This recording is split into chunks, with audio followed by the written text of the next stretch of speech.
Salut, j'espère que tu vas bien. Comme tu peux le voir, on est mardi 17 janvier, il est 11 h. J'ai quelque chose à te montrer. Allez, c'est parti.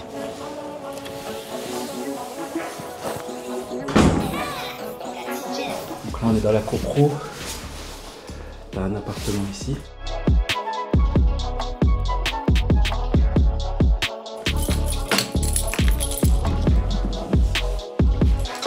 Ça y est les gars, c'est vendu.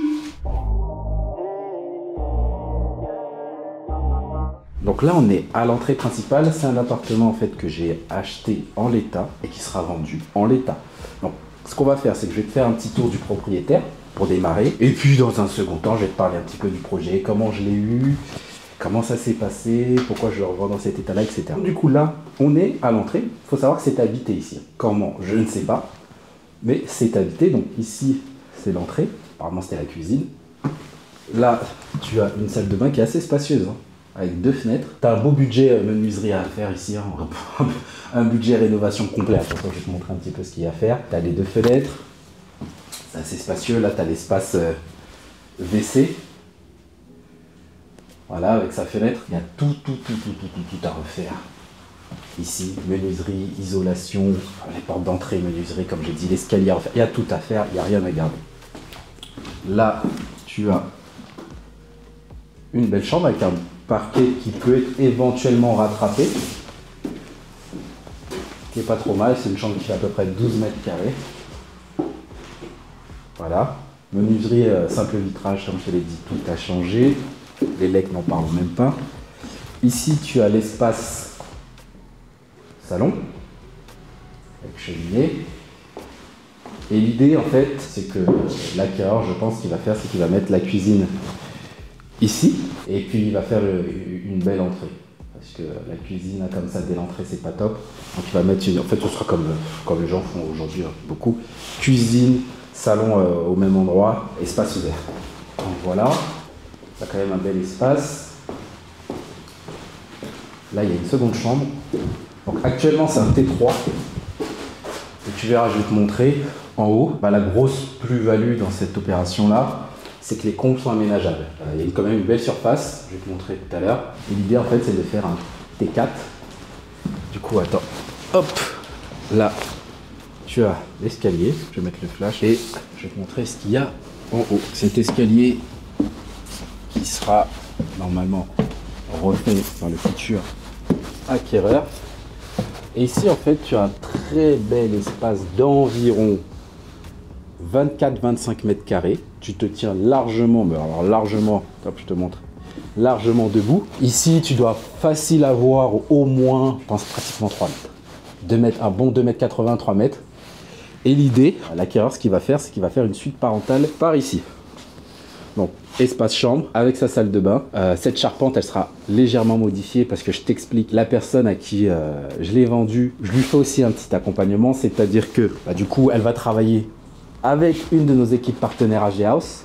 Elle va également travailler avec Enjolivu pour la partie aménagement et déco. Donc, il se peut que je suive aussi les travaux. Cette charpente va être légèrement modifiée parce que tu vois bien qu'elle coupe. Elle coupe toute la pièce.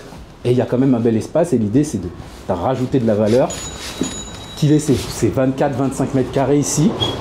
Donc là tu vois bien une DP à faire puisqu'il va devoir mettre des fenêtres de toit, 4-5, peut-être ici, là-bas à l'entrée, 4-5, DP à déclaration préalable à la mairie, donc il est obligé de faire une demande à la mairie pour faire les ouvertures. Après il y a tout à refaire, hein. Isolation évidemment, ici les planchers, carrelage, peinture, doublage, placo, etc. Ah, ça va être super mignon et du coup on arriverait sur un total d'environ, si je dis pas de bêtises, 73 mètres carrés. Et actuellement le bien fait 53-55 mètres carrés. Donc voilà le bien, là on est le 17 si je me trompe pas, on arrive sur la fin, on va signer l'acte authentique dans les prochains jours, donc je te mettrai à jour la suite après que je sois passé chez le notaire. Et en tout cas c'est vendu, c'est ok, il a eu son financement assez rapidement. Et puis du coup je vais t'expliquer un petit peu, on va se poser et je vais t'expliquer comment j'ai pu avoir ce bien là, pourquoi je le vends sans travaux. Tout de suite. Donc voilà, on vient de terminer la visite. N'hésite pas à mettre en commentaire ce que tu penses de ce bien-là. Si tu as des commentaires à faire, il faut y aller, profites-en et n'oublie pas de t'abonner et de liker également la vidéo si elle te plaît. Alors, comment j'ai trouvé ce bien? Donc je vais t'expliquer un petit peu comment ça s'est passé. Du coup, pour celles et ceux qui savent, hein, au-delà d'être marchand de biens, d'investir dans l'immobilier, d'être entrepreneur dans l'immobilier, j'accompagne également des gens à investir dans l'immobilier. Je pense que tu as vu pas mal de vidéos sur mon Instagram, sur YouTube. N'hésite pas à aller voir si tu veux voir un petit peu ce que je fais en termes d'accompagnement. Et j'ai créé du coup un petit groupe avec les personnes que j'accompagne et ça nous arrive de nous envoyer des vidéos. Des annonces de SoLoger, Le Bon Coin, PAP et tous ces sites-là. Et un jour, un des membres, John, si tu m'entends, il envoie une annonce et il dit voilà, je vous envoie une annonce, je pense que c'est intéressant, moi j'aurais pas le temps de visiter et voilà. Ça nous arrive, moi des fois j'envoie, tel envoie, etc. Et moi je clique tout le temps sur le lien, je suis ultra curieux. Et donc je vais cliquer sur ce lien et je vois le bien, je connais la ville, je vois le prix, je me dis mais il y a un truc qui va pas, le prix il est trop bas, qu'est-ce qui se passe? Sachant qu'en plus j'avais prévu d'aller dans une ville voisine, donc je me dis d'une pierre deux coups, ça tombe bien, c'est à 15-20 minutes. Je vais passer là-bas. J'appelle l'agent immobilier. Il est à peu près 11h midi. Je lui explique du coup que je viens de voir le bien et que je souhaiterais le visiter. Il me dit « Ah mais non monsieur, c'est trop tard. J'ai déjà plein de visites. Enfin, j'ai déjà 2-3 visites de prévues à 18h et j'ai encore plein d'appels. Ça va être compliqué. Pour aujourd'hui, c'est pas possible. » Je lui dis « Monsieur, il faut vraiment que j'aille le visiter aujourd'hui. » Et à partir de là, je commence à me vendre. Normal. Donc je lui dis que je suis investisseur, que je suis marchand de biens et que moi, je souhaite travailler sur la durée, hein, c'est pas juste faire du one shot ou non, moi je souhaite travailler à moyen terme, je suis actif dans l'immobilier, que je travaille aussi j'ai un réseau, que j'ai d'autres personnes qui recherchent des biens. Voilà, je vends mon truc, je force et il me dit bon, je peux pas vous faire la visite en premier, mais il y a une personne qui va visiter à 18h avant vous, si vous voulez, venez après. Je force, je dis est-ce que je peux venir le voir en premier? Il me dit non, je peux pas, le monsieur il a déjà prévu. Ok. Très bien. Donc, il est OK pour me faire visiter après. Moi, je viens généralement dans les rendez-vous, je viens 15-20 minutes avant pour voir un petit peu le quartier, etc.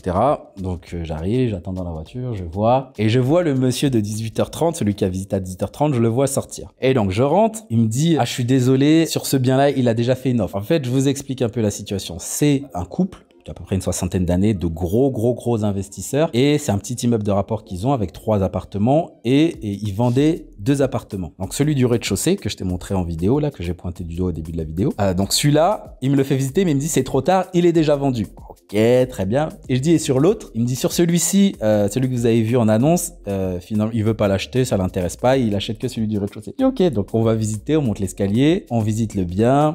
Bon, forcément, il y a tout à refaire, mais voilà, on a l'habitude, les travaux, il n'y a rien de bien méchant. Et donc, je visite, et là, j'essaie de sympathiser, je lui demande un petit peu plus d'informations sur les vendeurs, qu'est-ce qu'ils font, et puis il m'explique un petit peu. Voilà, je sors 2-3 petites blagues, on essaye de bien s'entendre. Il m'explique que c'est un couple qui a beaucoup de biens immobiliers, d'immeubles de rapport, et que là, ils veulent s'en débarrasser parce que ils sont, entre guillemets, blindés, qu'ils ont une résidence principale dans telle ville à 1 million d'euros. Enfin, ils ont fait plein de choses dans l'immobilier en 20-30 ans, et là, voilà, ils se débarrassent. Je dis, ok, les gars, qu'est-ce que je fais? Je lui dis, il y a une petite négoce de possible. Il me dit, ah, ça va être compliqué à ce prix-là. Et je le sais. Je lui pose la question, mais je le sais. Et donc, je rentre dans ma voiture. J'ai mon offre d'achat qui est prête, comme bien souvent quand je fais des visites. Je modifie 2-3 trucs dans la voiture et je balance. Mon offre d'achat bien faite, bien carrée, et je fais une offre au prix. Il me dit ok, il m'appelle peut-être quelques heures plus tard, il me dit bon ok, ils ont accepté. Je précise que sur mon offre d'achat, je mets en avant ma situation, ce que je fais, et du coup, il accepte. Ça me permet de rebondir aussi sur une chose, parce qu'il y a pas mal de personnes qui me disent « Oui, moi j'ai du mal à trouver des biens, ça part tout de suite. » Effectivement, quand on est salarié, c'est plus compliqué, mais j'ai été aussi salarié avant, et j'ai toujours réussi à me débrouiller pour dégager du temps pour visiter, parce que je ne suis pas le seul. Le marché est compliqué, les concurrents sont là, et donc, si tu ne te dégages pas un minimum de temps pour ce qui est important pour toi, et c'est important pour moi d'acheter des biens immobiliers pour me développer et viser les objectifs que j'ai, je me laisse toujours de la disponibilité pour visiter. Et je vais d'ailleurs dire, il y a certaines personnes qui me disent oui, voilà, j'ai un nouveau taf, ça va me payer, je sais pas, 100, 200 euros de plus, je vais prendre ce nouveau taf. Moi, je leur dirais, si tu es dans un taf qui te permet d'avoir une certaine flexibilité et du temps, je te conseillerais, si ton objectif est de développer dans l'immobilier, dans l'entrepreneuriat, etc., garde plutôt ce taf qui te paye peut-être un peu moins cher, mais tu es là, tu as tes habitudes,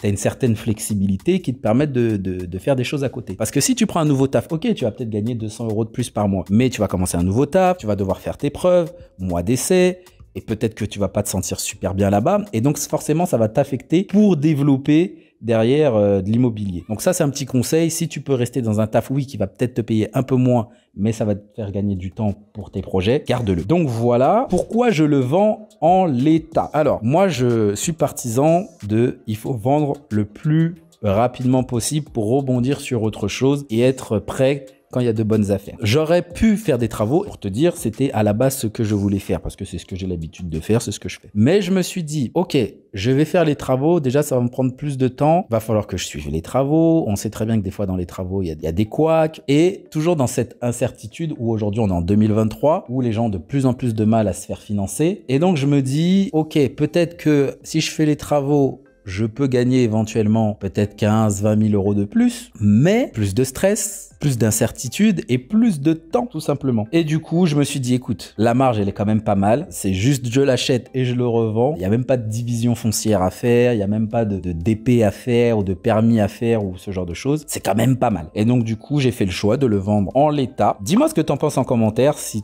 toi, t'aurais fait les travaux, t'aurais peut-être pris ce risque pour éventuellement récupérer 20 000 euros, mais en te disant que ça met peut-être 6 mois de plus, 8 mois de plus. Moi, le choix, voilà, comme je te l'ai dit, c'est de le vendre en l'état. Mercredi 8 février, certains parlent de jour de paix. Pour moi, aujourd'hui, c'est jour de vente.